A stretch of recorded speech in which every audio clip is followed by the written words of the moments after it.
আল্লাহ রে, কে জানতো এটাই তার শেষ সময়, আর কিছুক্ষণ সময় মাত্র সে দুনিয়াতে বেঁচে থাকবে। সে তো নিজেও জানতো না।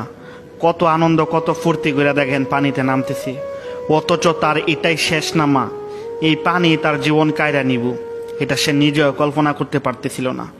উপরে যে বন্ধুগুলা ছিল ভিডিও করতেছিল, তারাও আসলে বুঝতে পারে নাই। তবে ভাই, এরকম পানির স্রোতের মধ্যে নামা উচিত হয় নাই।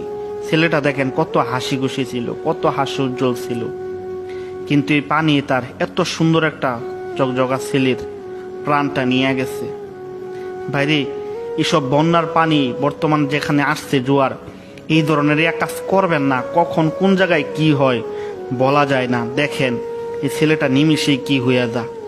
ভিডিওটা বেশি বেশি শেয়ার করেন, কারণ বর্তমান চারোদিকে পানি, মানসিক সব দিকা সচেতন হোক। এই যে দেখেন ছেলেটা যাচ্ছে, এই যাওয়ায় তার শেষ যাওয়া, এই যাওয়ায় তার শেষ যাওয়া। সে আর ফেরত আসবে না। ওই জায়গায় আপনার গেছে, ওই জায়গায় সে পানির ইয়ার মধ্যে পড়বে, ঠিক আছে।